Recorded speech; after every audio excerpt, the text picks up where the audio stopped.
জিব্রাইলকে আপনি পাঠান না, কেন জিব্রাইল আসে না? মানুষ আমার এত গালমন্দ করে, আল্লাহর পয়গম্বরের চোখ দিয়া পানি একদিন 2 দিন নয় 15 দিন পর্যন্ত পানি ঝরতেছিল। কান্নায় রাসূল কান্নায় ভেঙে পড়ল। আমার নবীর কত মায়া,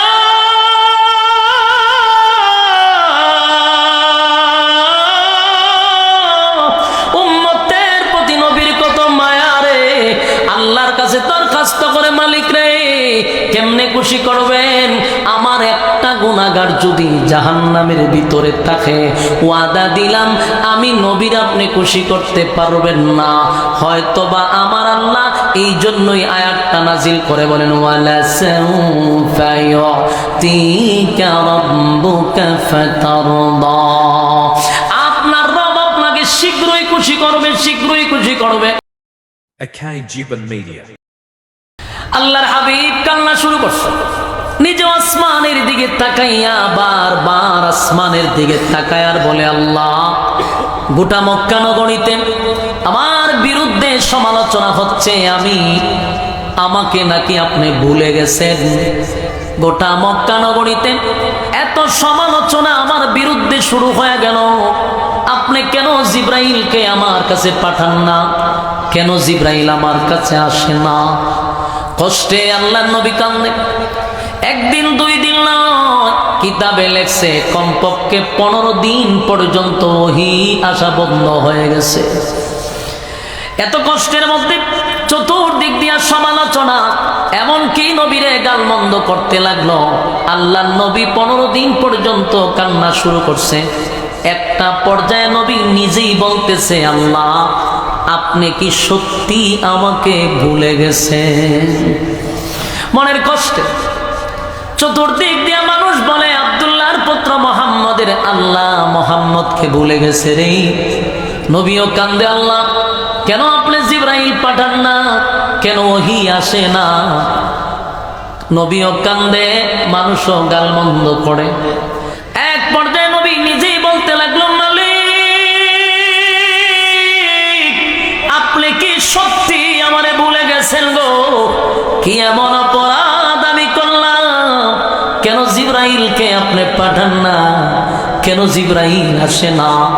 মানুষ আমার এত গালমন্দ করে, আল্লাহর পয়গম্বরের চোখ দিয়া পানি 1 দিন 2 দিন নয় 15 দিন পর্যন্ত পানি ঝরতেছিল। কান্নায় রাসূল কান্নায় ভেঙে পড়ল, কিন্তু আয়াত নাজিল হয় না। রাসূল কাঁদতে কাঁদতে সকালে দৌড়াইয়া আসমানের দিকে তাকায়া থাকে, বিকালে ঘর থেকে বাহির হইয়া আসমানের দিকে তাকায়া থাকে, কখন রে জিব্রাইল আসবে। একটা পর্যায়ে নবীর কান্না, আল্লাহ বলেন, জিব্রাইল রে আমার বন্ধুর কান্না আমি বরদাস্ত করতে পারি না। বন্ধু কান্দে। এক পর্যায়ে বন্ধু বলতে লাগলো, আমি নাকি আমার বন্ধুরে ভুলে গেছি। না জিব্রাইল, আমার বন্ধুরে আমি তো ভুলি নাই, আমার বন্ধুরে আমি বলতে পারি না। জিব্রাইল পাঠায়া দিল। কতদিন পরে? 15 দিন পরে জিব্রাইল আলাইহিস সালাতু ওয়াস সালাম যখন রাসূলের সামনে হাজির হইছে, সূরা দুহা লইয়া, এই সূরা দুহা তখন নাজিল হয়। কতদিন পরে? 15 দিন ওহী বন্ধ হওয়ার পরে যেদিন জিব্রাইল আসছে রে, সূরা দুহা নিয়ে আসছে। রাসূল ছিল একটু অভিমান, জিব্রাইলের প্রতি একটু রাগ। 15 দিন কান্নাকাটি করছে, যেহেতু জিব্রাইল আসে না। আজকে যেহেতু জিব্রাইল আসছে, পয়গম্বর বলেন, জিব্রাইল নেই, 15 দিন কেন আসলি না? 15 দিন পর্যন্ত কেন আমার কাছে আসলি না? জিব্রাইল, গোটা মক্কা নগরীতে আমার বিরুদ্ধে কত সমালোচনা, কত গালমন্দ আমারে করলো, 15 দিন পর্যন্ত কেন আসলি না? জিব্রাইলের প্রতি নবী একটু রাগ দেখাইল, অভিমান করল। জিব্রাইল কয়, হুজুর আমি আসতে চাই, আমার মালিক আসতে দেয় না। আমি তো আসতে চাই গো নবী, কিন্তু আমার মালিক যে আমারে আসতে দেয় না, আমার মালিক আমারে নিষেধ করছে না আসার জন্য, তাই তো আমি আসতে পারি না। আল্লাহর পয়গম্বর কান্দে আর বলে, রে, আমার মালিক তোমারে আসতে দেয় না। আমার মালিক কি সত্যি আমার প্রতি রাগ করছে? আমার মালিক কি আমার প্রতি অভিমান করছে? কেন আসতে দেয় না? জিবরাইল কয়, হুজুর অভিমান নয়, 15 দিন আগে মক্কার কিছু লোক আপনার কাছে 3টা প্রশ্ন জানার জন্য আসছিল। আপনি তাদেরকে বলছেন আগামীকালকে 3 প্রশ্নের জবাব দিয়া দিবেন। এই কথাটা আল্লাহর কাছে পছন্দ হয় নাই। এই কথাটা আল্লাহ পছন্দ করে নাই গো নবী। মাঝখানে আপনি ইনশাআল্লাহ বলেন নাই। ইনশাআল্লাহ না বলার কারণে 15 দিন আমি জিবরাইল রে আপনার কাছে আসতে দেয় না। দেবিদ্বারের ভাইরা, কথাগুলি মনোযোগ দিয়া শুনেন।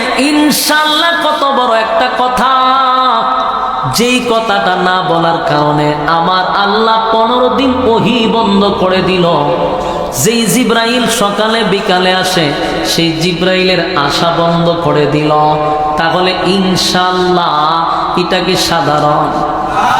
ইনশাআল্লাহ বলার দরকার আছে নি? ইনশাআল্লাহ না বলার কারণে নবী 15 দিন কাঁদলো। ইনশাআল্লাহ না বলার কারণে ওহী 15 দিন বন্ধ হলো।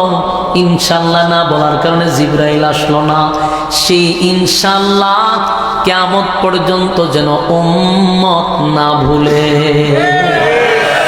আল্লাহর নবী বলেন, জিবরাইল 15 দিন পর্যন্ত ইনশাআল্লাহ না বলার কারণে বুঝি তুমি আসো নাই? বলে না নবী গো, আপনার উম্মতি, আপনার যত উম্মতি মুহাম্মদী, কিয়ামত পর্যন্ত যত উম্মত আপনার থাকবে, এই ঘটনাটা যেন তারা স্মরণ রাখে।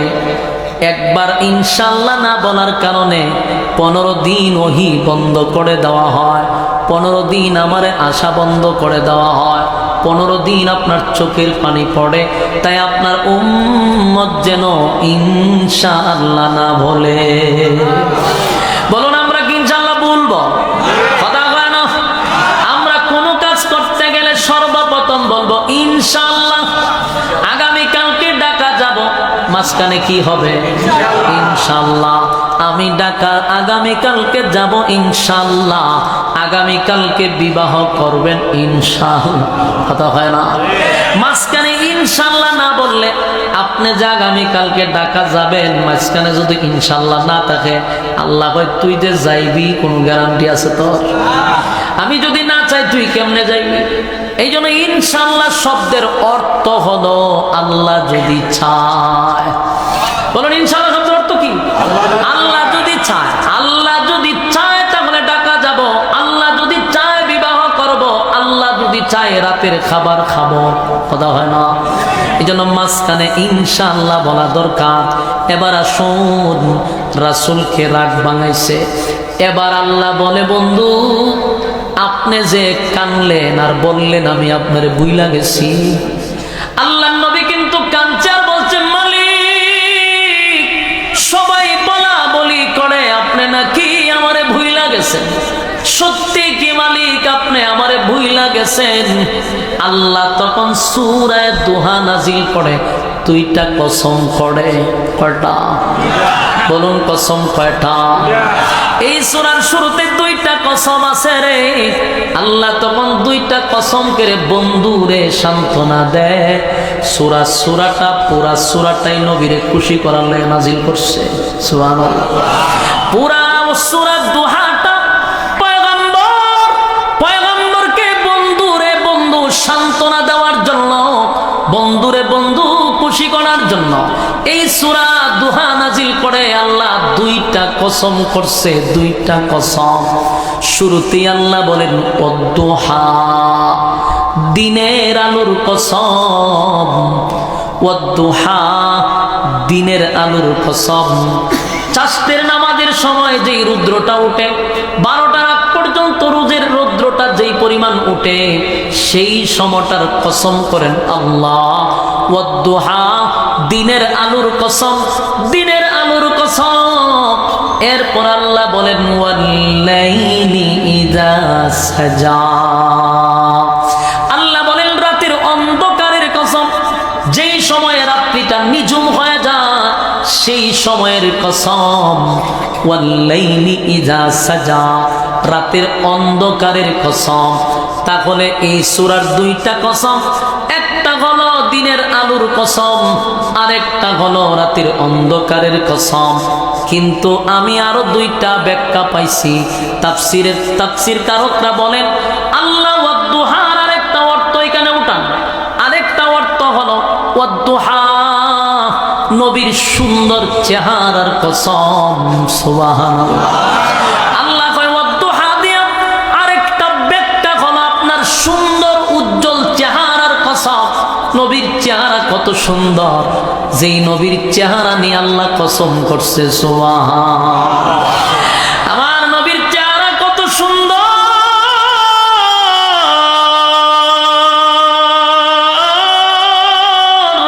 পয়গম্বরের চেহারার দিকে তাকাইয়া সাহাবায়ে কেরামরা বলেন প্রচন্ড খিদা যদি লাগে গো, ঘরে খাবার নাই, নবীর চেহারা মুবারকের দিকে তাকায়া থাকতাম, পেটের খিদা নিবারণ হয়ে যেত। জোরে কোন সুবহানাল্লাহ। সেই চেহারার কসম করছে আল্লাহ। ওয়াদ-দুহা, আপনার সুন্দর চেহারার কসম।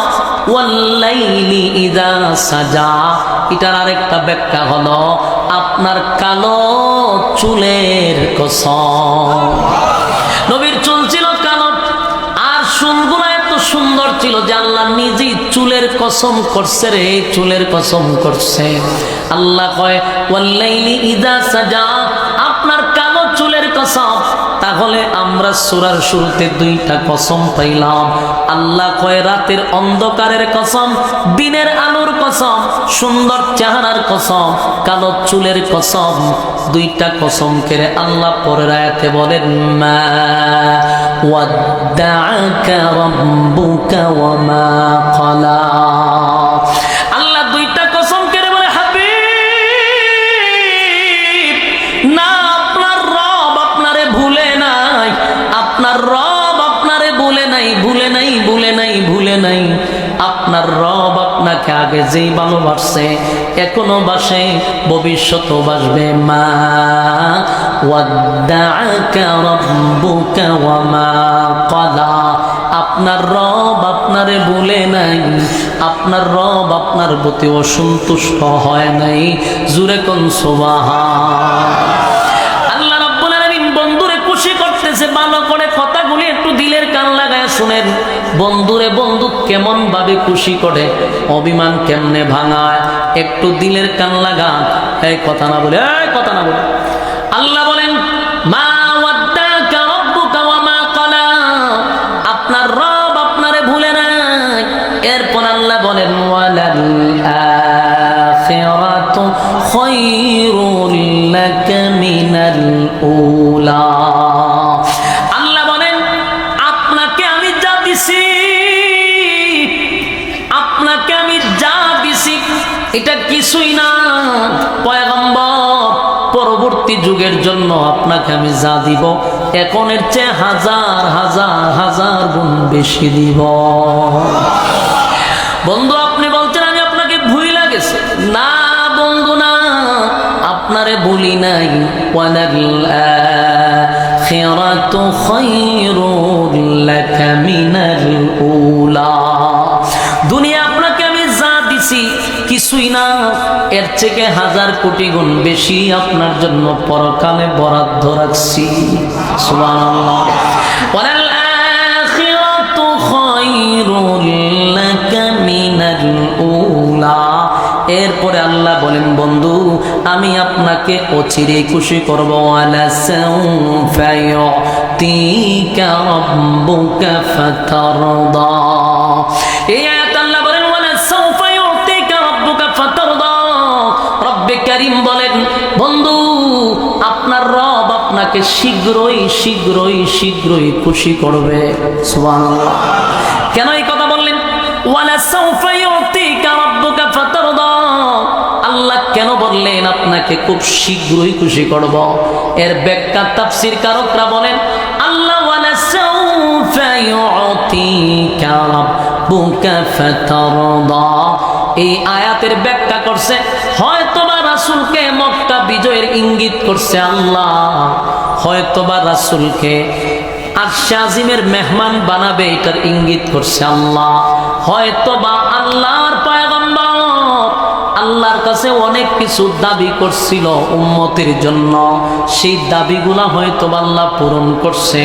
এই জন্যই আল্লাহ বলেন ওয়ালাসাউফা ইউতিকা রাব্বুকা ফাতারদা, আপনার রব আপনাকে শীঘ্রই খুশি করবে, শীঘ্রই খুশি করবে।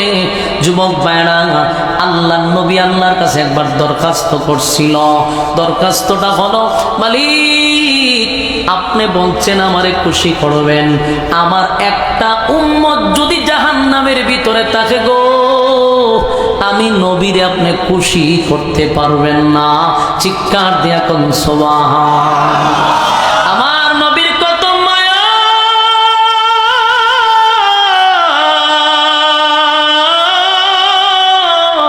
উম্মতের প্রতি নবীর কত মায়া রে। আল্লাহর কাছে দরখাস্ত করে, মালিক রে কেমনে খুশি করবেন, আমার একটা গুনাহগার যদি জাহান্নামের ভিতরে থাকে, ওয়াদা দিলাম আমি নবীর আপনি খুশি করতে পারবেন না। হয়তোবা আমার আল্লাহ এই জন্যই আয়াতটা নাজিল করে বলেন ওয়ালা সাউফা ইউতিকা রাব্বুকা ফাতারদা, আপনার রব আপনাকে শীঘ্রই খুশি করবে, শীঘ্রই খুশি করবে। এ যুবক ভাইরা, এরপর আল্লাহ বলেন আলাম ইয়াজিদিকা ইয়াতীমান ফাআওয়া, এরপর আল্লাহ বলেন আপনাকে আমি ইতিম অবস্থায় পেয়েছিলাম। আল্লাহ বন্ধুরে বুঝাইতেছে, এই যে বন্ধু অভিমান করছে যে আপনি আমার ভুলে গেছেন, একের পর এক আল্লাহ জবাব দিতেছে। আল্লাহ বলেন আলাম ইয়াজিদিকা ইয়াতীমান ফাআওয়া, আপনি কি ইতিম অবস্থায় ছিলেন না, আমি কি আপনাকে আশ্রয় দেই নাই? সুবহানাল্লাহ, আমি আপনাকে ইতিম অবস্থায় পেয়েছি, আমি আপনাকে আশ্রয় দিয়েছি। এরপর আল্লাহ বলেন ওয়াজাদাকা আইলান ফাআগনা, তিনি কি আপনাকে পথ হারা অবস্থায় পান নাই? আপনাকে তো উনি আপনাকে পথ দেখাইলো। এখানে ব্যাখ্যা হলো, কথাগুলি আগে বুঝতে হবে, নাহলে ফেস লাগাইবেন। নবী কি পথ হারা ছিল? আল্লাহ বুঝাইছেন এটা আপনি পথ হারা অবস্থায় আপনাকে পেয়েছি, আমি আপনাকে পথ দেখাইছি। তার ব্যাখ্যা হলো, যেই ছেলেটা ইতিম হয়, যার গার্জেন থাকে না, যার কোনো গার্জেন থাকে না, এই ছেলেটা পড়ালেখা করতে পারে না, সমাজে প্রতিষ্ঠিত হতে পারে না। এই সমস্ত ছেলেগুলা হয় টুকাই হয়, না হলে শিশু গ্যাংয়ের সঙ্গে জড়িত হয়, ঠিক নেই, নেশাগ্রস্ত হয়, কারণ তার কোনো গার্জেন নাই, তার পিছনে কেউ নাই। আল্লাহ হয় আপনিও তো এতিম ছিলেন, কেউ নাই, আপনার বাবা নাই, দাদা নাই, আত্মীয় স্বজন আপনার কাছে ছিল না, আমি আল্লাহ আপনাকে আশ্রয় দিলাম, আপনি পথ হারা হয়ে যেতেন, মানে এই অবস্থায় থাকলে তো পথ হারাই হওয়ার কথা, আমি আল্লাহ আপনাকে পথের উপরে রাখছি, পথ হারা হইতে দেই নাই। জুরে কোন সুবহান। এই জন্য আল্লাহ বলেন ওয়াজাদাকা আইলান ফাআগনা ওয়াজাদাকা দাল্লান ফাহাদা, আমি আপনাকে পথ হারা অবস্থায় পেয়েছি, আবার পথ দেখাইছি। এরপর আল্লাহ বলেন ওয়াজাদাকা আইলান ফাআগনা। এই আয়াতের ব্যাখ্যাগুলি বোঝার চেষ্টা করো। বিশেষ করে আমাদের সমাজে একটা সমস্যা, এই সমস্যার সমাধান আপনারা পাবেন, একটু দিলের কান লাগায় শুনেন। আল্লাহ নবীরে বলেন ওয়াজাদাকা আইলান ফাআগনা, আপনাকে কি আপনার রব নিঃস্ব অবস্থায়, মানে আপনাকে কি আপনার রব গরিব অবস্থায় পায় নাই? আপনার রব আপনাকে ধনী বানাইছে, তার মানে নবী গরিব ছিল, আল্লাহ নবীরে ধনী বানাইছে। কথা কই না তো? এই আয়াতের ব্যাখ্যা আপনাদের বোঝা দরকার, জানা দরকার। আল্লাহ কয় আপনি গরিব ছিলেন, আমি আপনাকে ধনী বানাইছি। আফসোসের ব্যাপার হলো আমাদের সমাজের কিছু কিছু মৌলবীদের ওয়াজ শুনলে মেজাজ এত গরম হয়, সারাটা বাংলাদেশে ওয়াজ করতে করতে এমন একটা প্রভাব পালাইছে, উঠতেই হয় নবী গরিব আছেন, ফেটো ভাত্তর আছেন। এই ওয়াজ আর পাবলিকরে কত শুনাই তো আমার, খালি হয় নবী গরিব, নবীর ফেটো ভাত্তর, তো নবীর ফেটো ভাত্তর চলস কে? আর তুই এত ভিআইপি খাওয়ান খাস কে? কথা বল না দি, প্রশ্ন আসেনি? তুই নবীর কান্ডারি হয়ে থাকলে নবীর ফেরো ভাত তোর, তাহলে এত দামি দামি কাপড় আমি কেন করবো? প্রশ্ন আসে কিনা? এই ওয়াজ করে কি পরিমাণ ক্ষতি ইসলামের করছে তার একটা কথা শুনে। আজকে নাস্তিকরা এই ওয়াজ শুনতে শুনতে তার মগস্ত যে নবী গরিব ছিল, নবী এতিম গরিব, উনার ফেটে পাত্তর ছিল, এই ওয়াজ তারা মগস্ত করছে। এখন নেক্সট টাইমে যখন কোনো আলেম রাজনীতি করতে চায়, কোনো আলেম যখন নেতৃত্ব দিতে চায়, তখন ওই সমস্ত নাস্তিকরা আমাদের দিকে আঙ্গুল তুলে বলে, এ হুজুররা আপনারা রাজনীতি করেন কে? কেন কয়? এরা জানে ইসলাম গরিব, ইসলামের ফেটে পাত্তর আছেন, ইসলাম গরিব ছিল, তো হুজুররা রাজনীতি করতে গেলে, হুজুররা থাকবো মসজিদ, হুজুররা থাকবো মাদ্রাসা, হুজুররা মানুষের বাড়িতে মরলে গিয়ে মোনাজাত করবো, এই হলো হুজুরের কাজ। নাস্তিকদের ধারণা পাল্টাইছি আমরা ঠিক বাড়িতে গিয়ে হলে চলবো। আপনারা মনে করতেছেন যে হুজুরে সাবা মাইরা যেতেছে, বাস্তবতার সাথে মিলে কিনা দেখেন। আমি তো আপনার আয়াতের অর্থ বলছি, আল্লাহ নিজে আপনি গরিব ছিলেন, আমি ধনী বানাইছি। কিন্তু আমার প্রশ্ন হলো, আল্লাহ যেখানে কয় আপনাকে ধনী বানাইছি, এখানে মৌলবীরা কি ওয়াজ বারবার করে নবীর পেটে পাত্তরা ছিল, নবী গরিব ছিল কেন? আর পরের পৃষ্ঠা ফরস না কেন? প্রথম পৃষ্ঠা হলো গরিব ছিল, পরের পৃষ্ঠা তো ধনী ছিল, এই পৃষ্ঠা ফরস না কেন? আর এই ওয়াজ করতে করতে ইসলামের কত 12টা বাজাইছে। আলেমরা রাজনীতি করতে গেলে কয় যে আপনারা রাজনীতি করেন কে? কে কয়? মদ করে কয়, সুদ করে কয়, গাঞ্জা করে কয়, লম্পটে কয়, বদমাইশে কয়। এই বদমাইশগুলি আলেমদের উপর আঙ্গুল দিয়া কয় তোরা রাজনীতি করস কেন? এই বেটা, পরের পৃষ্ঠা পয়রা দেখ, আল্লাহ বলছে আমি আপনাকে ধনী বানাইছি, তার মানে আমার নবী দেশের রাষ্ট্রনায়ক ছিল, নবী দেশের প্রেসিডেন্ট ছিল। এই প্রেসিডেন্ট যে নবী ছিল অনেক মুসল্লিরা জানেই না। জানলো কেমনে? ওই যে খানদের ওয়াজ করে নবী গরিব আছেন, ভেড়ো বাত্তর আছে, আর এক গিয়া দুমছে মুরুখ খায়। বাস্তব না বাস্তব? এই ওয়াজ করে যখন খাইতে যাবে খাওয়ানোর প্লেট লইবেন, বলে হুজুর ভাত তুললাম, লয়ে ভেড়ো বাঁধেন। হাইজলামের একটা সীমা আছে। নবী গরিব ছিল, নবীর আল্লাহ ধনী বানাইছে, দেশের বাদশা ছিল, বাদশা। এখন আসুন, আলেমরা রাজনীতি কোথার থেকে শিখছে? রাসূলের কাছ থেকে সরাসরি আলেমরা রাজনীতি শিখছে। এদেশের লম্পট বদমাশগুলি আমাদেরকে বলে আলেমরা কোথার থেকে রাজনীতি শিখছে। এই বেটা, তুই কোথার থেকে রাজনীতি শিখছস? আলেমরা তো রাজনীতি শিখছে সরাসরি আল্লাহ রাসূল থেকে। ইতিহাস শিক্ষা নেওয়া দরকার। এদেশের রাসূল দেশের প্রেসিডেন্ট ছিল, হযরত আবু বকর দেশের প্রেসিডেন্ট ছিল, হযরত উমর দেশের প্রেসিডেন্ট ছিল, হযরত আলী দেশের প্রেসিডেন্ট ছিল, হযরত উসমান দেশের প্রেসিডেন্ট ছিল। ইসলামের একটা সীমা আছে।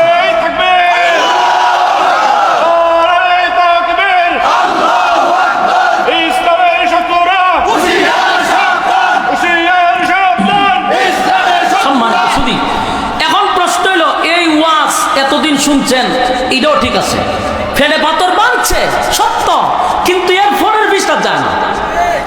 এরপরে আল্লাহ কইছে আপনাকে ধনী বানাইছি। রাসূল ছিল দুনু জাহানের বাদশা। বলুন রাসূল কি ছিল? দুনু জাহানের বাদশা। নবী দুনিয়ার বাদশা, পরকালের বাদশা, দেশের প্রেসিডেন্ট ছিল।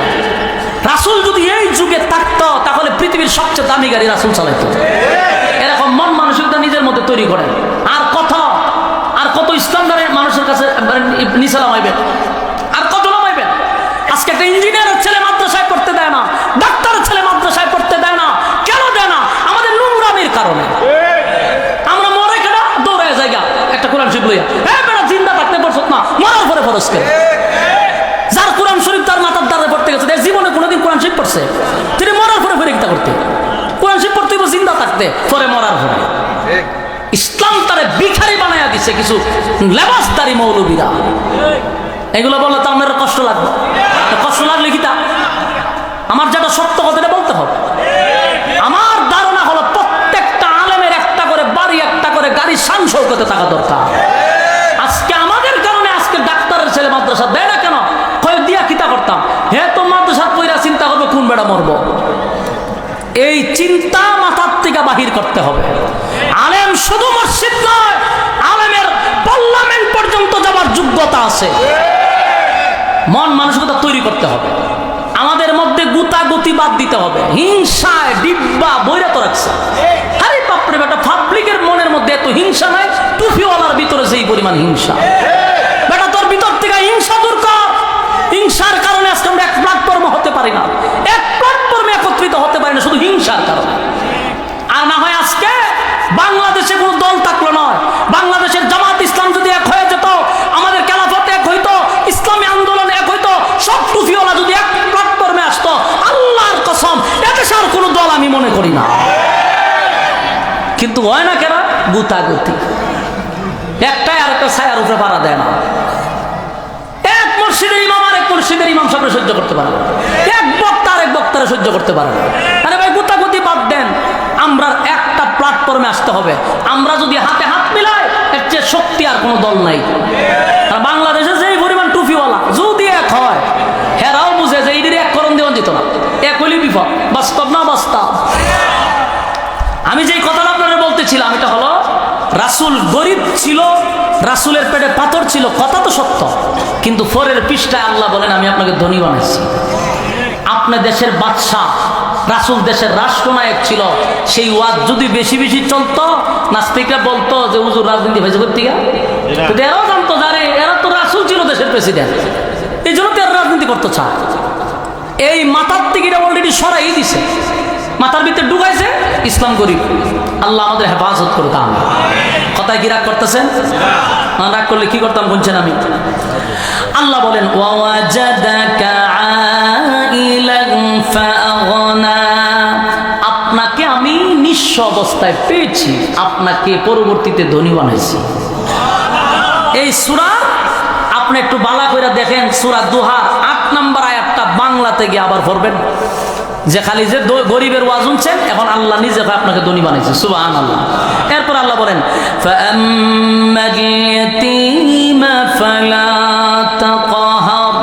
কাজেই আপনি এতিমের প্রতি কঠোর হইয়েন না। আল্লাহ তার বন্ধুরে কি কয়? এই যুবক পয়গম্বর আসমানের দিকে তাকাইয়া যে আল্লাহকে বলছিল মালিক আপনি কি আমারে ভুইলা গেছেন? আল্লাহ কিন্তু এরপরই কথাগুলি বলতেছে, একটা দুইটা নয়, দুইটা কসম করে আল্লাহ বন্ধুরে সান্ত্বনা দেয়, রে বন্ধু আমি কিন্তু আপনারে ভুলি নাই। আপনি এতিম ছিলেন, আমি আপনার আশ্রয় দিছি। আপনি পথ হারা হয়ে যেতেন, আমি আপনাকে পথ দেখাইছি।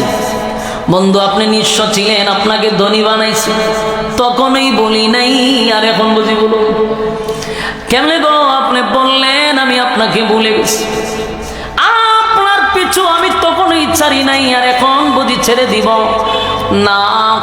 আমি আপনাকে ভুলি নাই, আমি আপনাকে বলতে পারি না। সুবহানাল্লাহ।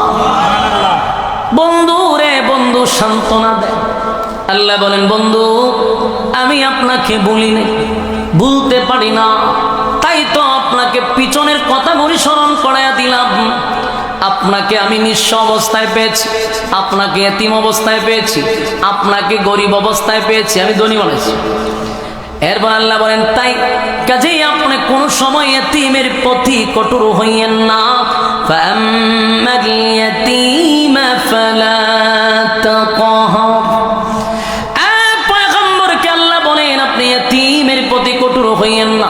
এই ওয়াজ কি খালি নবীরই করছে? কথা কয় না? না কিয়ামত পর্যন্ত সমস্ত উম্মতি মুহাম্মদীর জন্য এই ওয়াজ। কথা কয় না? আমাদেরকে ওয়াজ করা হইল আমরা যেন নেক্সট টাইমে কোনো এতিমের প্রতি কঠোর না হই। ইয়াদ থাকবো যাদের মা নাই বাবা নাই, আল্লাহর নবী বলেন এতিমদেরকে যারা মহব্বত করবে, এতিমের মাথায় যারা হাত বোলায়া দিবে, এতিমের পাশে যারা দাঁড়াবে, ওয়াদা দিলাম কিয়ামতের ময়দানে জান্নাতের ভিতরে ওই বান্দা আমার সঙ্গে জান্নাতে থাকবে। এতিমদের উপরে জুলুম করা যাবে না। কথা বলেন না? এতিমের প্রতি কি করা যাবে না? জুলুম করা যাবে না। এতিমের মাল মাইরা খাওয়া যাবে না। আপনার ভাই মারা গেছে, ভাতিজারা এতিম, আপনি সুযোগ বুঝা নিজের নামে সম্পত্তি লিখে লই গেছেন, এরকম দুর্নীতি করা যাবে না। এতিমের প্রতি যারা এরকম আচরণ করবে, তসবিহ আপনারে বাঁচাইতে পারতো না, নামাজেও বাঁচাইতে পারতো না। সারাদিন তসবিহ সুবহানাল্লাহ সুবহানাল্লাহ সুবহানাল্লাহ, এটা বকর সকর বন্ডামি, এটা শেষ। কথা হয় না? সারাদিন তসবিহ আপনি সুবহানাল্লাহ করতে জানেন, হ্যাঁ মাদা মানুষের পকেটের টাকাটা না মেরে খাইতেছেন, এতিমের মাল খাইতেছেন, জুলুম করে খাইতেছেন। খাইতেছেন, বিচারের নামে অবিচার করে খাইতেছেন, এই তসবিহ আপনারা বাঁচাইব?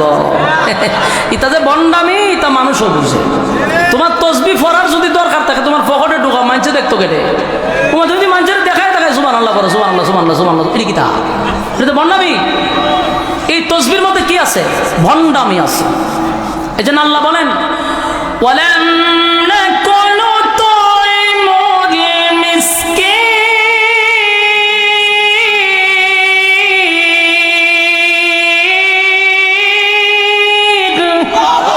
আল্লাহ বলেন মিসকিন যারা, এতিম যারা, এদের মাল মাইরা খাওয়া যাবে না, এদের পাশে দাঁড়াইতে হবে। ইয়ার থাকবো না আপনারা? না, এর সুযোগ পাইয়া, দুর্বল পাইয়া যদি সমস্ত সম্পত্তি আপনার নামে লিখে নেন, হাসরের মাঠে তসবিহ বাঁচাইতে পারবে না, নামাজ বাঁচাইতে পারবে না। কারণ কিয়ামতের মাঠে আল্লাহ হবে ইনসাফওয়ালা বিচারক। দুনিয়া তুমি যে বেইনসাফি বিচার করছো, টাকার কারণে দুর্বল মানুষের বিচারটা তুমি ঘুরাইয়া দিছ, সবল মানুষ দোষী হওয়া সত্ত্বেও তারা তুমি নির্দোষ বানাইছো বান্ডিলের কারণে। বাস্তব না বাস্তব? সমাজের যে বিচার, বিচারকদেরকে বলছি, হাসরের মাঠে আল্লাহর সামনে দাঁড়াইয়া হিসাব দিতে হবে।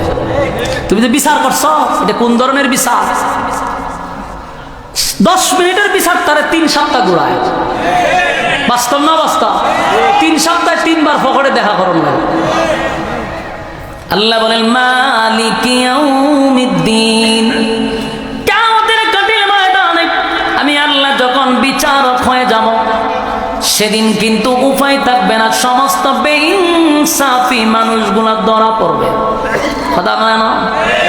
বেইনসাফি মানুষগুলা ধরা পড়বে। দুনিয়ার জমিনে অনেক মানুষ আল্লাহর সামনে দাঁড়াইব, আল্লাহ জিগাইব, কিরে 60 বছরের সময় দিলাম, এত আমল আমার মধ্যে গোলামি পাইলাম না। কয় আল্লাহ এটা কি কন? আমি তো 5 ওয়াক্ত মসজিদে নামাজ পড়ছি, আমি তো কেন্দ্রীয় মসজিদ উবাইদ হিসাবে পিছনে নামাজ পড়ছি। বাস্তব না বাস্তব? 5 ওয়াক্ত দিন নামাজ পড়লাম, তো নামাজ দিন নাই, ওইটা নামাজ কে আমার লেগে পড়ছ? লোক দেখাবার লেগে পড়ছ, লোক দেখানো হয়ে গেছে। এলে তো আমল নামার মধ্যে নামাজ নাই। অসংখ্য নামাজিরা নামাজ পড়ার পরেও কিন্তু হাসরের মাঠে নামাজ লেখা নাই। এর একটা কারণ হলো নামাজ পড়ছ মানুষকে বুঝাইতে যে তুই নামাজি, তুই যে শয়তানের খারাজিল কি এটা যেন মানুষ না বুঝে, এই জন্য নামাজ দিয়ে তুই ডেকে রাখছিস। এরপরে আল্লাহ আমি তো সারাটা দিন রাস্তাঘাটে যেখানে বইতাম সবখানে তসবিহ পড়তাম, তো তসবির আমলটা কইটাও নাই, কারণ এটাও পর্যন্ত মানুষে দেখাবে লেগে। এটাও তোর ছিল মানুষকে বোঝানোর জন্য যে আমি জালেম না, আমি বালা মানুষ। তসবির নিচে যে তুই কত খারাপ এটা মানুষে জানতো, কিন্তু বলতে পারতো না। কেন বলতে পারতো না? তুই জালেম, তুই নির্যাতন করবি। আল্লাহ কিয়ামতের কঠিন ময়দানে অসংখ্য জালেমরা বলবে, আল্লাহ নামাজ পড়ছি, রোজা রাখছি, হজ করছি, যাকাত দিছি, নামের আগে আমি হাজি লাগাইছি, কিন্তু আমি যে ফাজি এটা গ্রামের মাঝে জানতো। নাম পালাইছে হাজি, দেশ যে ফাজি সবাই জানে, কিন্তু ভয়ে আমারে ফাজি বলার সাহস ছিল না। আল্লাহ কয় সেই সমস্ত ইবাদত আমার জন্য করস নাই, লোক দেখানোর জন্য করছ। দুনিয়া দিয়া দিছি, দেখা লোকে তোরে কইছে যে না মাশাআল্লাহ লোকটা ভালো, এটা বইলা দিছি। আমার কাছে এখন কিছু নাই। যুবক ভাইয়েরা, সেদিন আল্লাহ বলবে জাহান্নামীরা যাবে একমাত্র এতিমের মাল মাইরা খাওয়ার জন্য, এতিমের মাল আত্মসাৎ করার জন্য। কথা কয় না? আসেনি মাল মাইরা খায়নি, আমি যা কইতেছি তা কি সত্য নি না এমনি বানায় কইতেছি? আল্লাহর কসম, কোরআনের আয়াত, ওয়ালাম নাকুনু নুতঈমুল মিসকিন। হাসরের মাঠে মিসকিনের মাল, এতিমের মাল, গরিবের মাল যারা মাইরা খাইছে, খাইছিনি 16 বছর, খাইতে খাইতে খাইতে খাইতে লেপটিনটা সুদ্ধা খাই দিছে। আমরা এলাকা 2 বিধবা বেটি দেখি গেছে ইয়ত, এটার কিতা কয় ইউনিয়ন অফিস গিয়ে দিদু ঝগড়া লেগে গেছে মেম্বুরের সাথে। কিরে কি ঝগড়া? হয় আমার নামে যে 3টা লেপটিন এলো, এটা তো গত সপ্তাহ মানুষের দেওয়া আমার টাকু। লাস্টে গুতায়া দেখে মেম্বার আর চেয়ারম্যান মিলে খাইলিছে লেপটিন। চিন্তা করেন, রুচির মধ্যে কুত্তায় প্রস্রাব করলে লেপটিন খায়। আর কত নিছিলাম তখন, খাইতে খাইতে লেপটিনটা পর্যন্ত খাইলি। বিধবা মহিলাদের শাড়ি পর্যন্ত খাইয়া দিয়েছে। বিধবা মহিলাদের বাতাস তো চাল ডাল গম বিড়ি পর্যন্ত খাইছে, তোরা রুচি কত নিচে নামছে। তো জবাব দিবি কেমনে আল্লাহর কাছে? কেমনে জবাব দিবি? খাইয়া তো ফেট তুলাইছস, জবাব দিবি কেমনে যে তুই এতিমের মাল মাইরে খাইছস? তুই জনগণের সম্পদ লুটপাট করছস, কি জবাব দিবি আল্লাহর কাছে? এই জন্য আল্লাহ বলেন, পয়গম্বর আপনাকে আমি কিন্তু এতিম অবস্থায় পাইছি, সাবধান গো নবী, এতিমদের প্রতি আপনি কঠোর হইবেন না। আল্লাহ বলেন, বন্ধু এতিমের প্রতি কঠোর হইয়েন না। ওয়াজাদাকা আইলান ফাগনা ফাম্মাল ইয়াতীমা ফালা তাকহার। কাজে আপনি এতিমের প্রতি কঠোর হইয়েন না। আপনি কিন্তু এতিম ছিলেন পয়গম্বর, আমি আপনাকে ধনী বানাইছি। এরপর আল্লাহ বলেন, ওয়া আম্মাস সাইলা ফালা তানহার। মানুষের প্রতি আপনি তিরস্কার কইরেন না, মানুষরে টিটকারি কইরেন না। একজন মানুষ দুর্বল, আপনার সমপরিমাণ না, তারা তিরস্কার করা যাবে না। রাসূলকে ওয়াজ করতেছে, কিন্তু এই ওয়াজ কিন্তু রাসূলের জন্য না, উম্মতের জন্য, আমাদেরকে শিক্ষা দিতেছে। কথা কি বুঝতেছে? আল্লাহ বলেন, আপনি মানুষের প্রতি তিরস্কার করবেন না। ওয়া আম্মাস সাইলা ফালা বিনিআমাতি রাব্বিকা ফাহাদ্দিস। তাই আপনার নিজের রবের নিয়ামত প্রকাশ করেন। যুবক ভাইরা আমার, আল্লাহ রাব্বুল আলামিন বন্ধুরে অভিমান ভাঙানোর জন্য, বন্ধুর রাগ ভাঙানোর জন্য এই সূরাটা নাজিল করে, দুইটা কসম করে। ওয়াদ-দুহা, দিনের কসম, ওয়াল লাইলি ইযা সাজা, রাতের কসম। মা ওয়াদ্দাআকা রাব্বুকা ওয়া মা ক্বালা। আল্লাহ বন্ধুর রাগ ভাঙাইতেছিল আর বলতেছিল, বন্ধু আপনার প্রতি আমি রাগ করি নাই, আপনাকে আমি বলি না। এই সান্ত্বনা দেওয়ার জন্য এতগুলি ওয়াজ নবী করছে। এবার আসুন, পয়গম্বরকে সান্ত্বনা দিল, রাগ ভাঙাইল। আল্লাহ হয় আগেই বলছি না, আর এখন বলুন আপনারা, কেউ ছিল না মক্কা নগরীতে যখন নবী কালেমার দাওয়াত দিত। আপন চাচা আবু লাহাব নবীর বিরোধিতা করত। ওই যে উম্মে জামিল মহিলা দৌড়ায় গিয়ে কয়, শয়তান কি এখনো আসে নাই? এই মহিলা নবীর চাচি ছিল রে, কিন্তু পয়গম্বরের বিরোধিতা করছে। নবীর তেলাওয়াত শোনার জন্য রাত্রের বেলায় মহিলা জাগ্রত থাকত, দিনের বেলা নবীর বিরোধিতা করত। কথা কি বুঝতেছে? এই মহিলা দিনের বেলায় বিরোধিতা করত, আর রাত্রের বেলায় এই মহিলা নবীর তেলাওয়াত শোনার জন্য দাঁড়ায় থাকত। আল্লাহ বলে, বন্ধু যখন আপনার কেউ ছিল না, কালেমার দাওয়াত দিতে গিয়ে আপনি মাইর খাইতেন, রক্তাক্ত হয়েছেন, আমি আল্লাহ কি আপনার পাশে ছিলাম না? আমি কি আপনারে ভুলে গেছি? আপনারে তায়েফের ময়দানে রক্তাক্ত করছে, রক্ত জড়াইছে, আমি আল্লাহ কি আপনারে ভুলে গেছি? না বন্ধু না, আপনার শরীর দিয়া রক্ত জড়াইছে, আমি আল্লাহ আপনার ইজ্জত আর সম্মান বাড়ানোর জন্য আরশে আজিমের মেহমান বানাইছি। সুবহানাল্লাহ। আদম আলাইহিস সালাতু ওয়াস সালাম থেকে লইয়া ঈসা রূহুল্লাহ পর্যন্ত কত নবীরা কত পরীক্ষায় উত্তীর্ণ হয়েছে গো নবী, কিন্তু কাউকে আমি আরশে আজিমের মেহমান বানাই নাই। সুবহানাল্লাহ। আল্লাহ বলেন, বন্ধু কেমনে বললেন আমি ভুলে গেছি। ওয়ালা সাউফা ইউতিকা রাব্বুকা ফাতারদা। আপনাকে খুশি করার জন্য আমি হাউজে কাউসার দান করছি। সুবহানাল্লাহ। কোন নবীকে হাউজে কাউসার দেই নাই, আপনাকে হাউজে কাউসার দিছি। দুনিয়ায় থাকতে আপনাকে হাউজে কাউসার আমি দেখাই আনছি সশরীরে। বন্ধু আপনারে ভুলি নাই। বন্ধু যে রাগ করছে, আল্লাহ কয় আপনারে আমি রাগ ভাঙানোর জন্য সূরা দুহা নাজিল করে দুইটা কসম করছি। বন্ধু কত ভালোবাসি, আপনার চেহারার কসম করছি, আপনার চুলের কসম করছি, এরপরে বলছি আমি আপনাকে ভুলি নাই। সুবহানাল্লাহ। বলুন আল্লাহর রাসূলকে ভুলে গেছে? না আগের থেকে সম্মান আর মর্যাদা বাড়াইছে ওয়ালাল আখিরাতু খায়রুল লাকা মিনাল উলা আমি আপনার সম্মান আর মর্যাদা এখনকার চেয়ে পরবর্তীতে আরো বাড়াই দিচ্ছি সুবহানাল্লাহ তা আল্লাহ রাব্বুল আলামিন এই সূরা নাজিল করার অনেকগুলা কারণের মধ্যে একটা কারণ উল্লেখ করে আমি আপনাদেরকে যতটুকু সময় পাইছি এতটুকু বোঝানোর চেষ্টা করছি বাকি সময়ের অভাব আমি এদেরকে বলে রাখছি 9:30 পর্যন্ত আমার কথা